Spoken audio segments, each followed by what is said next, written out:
Good morning. Here's what we've been doing for the last week. As you can see, no more stove there. We built a new cabinet on top of it.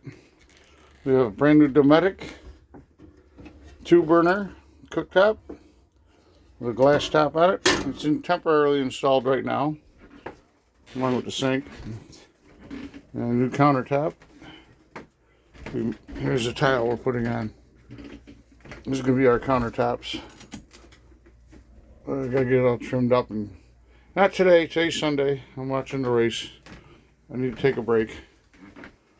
Also, we've gotten this overhead installed and trimmed out. Well, it was installed. I haven't had it trimmed out yet.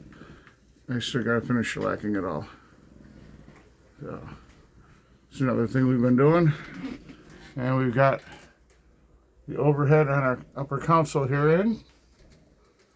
And got our little puck lights in up there.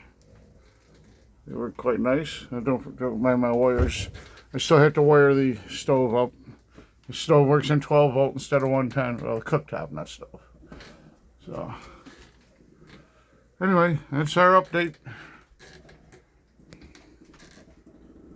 Sink's in temporary. We're doing ribs today. I got ribs, a pork butt, and a piece of beef in the smoker.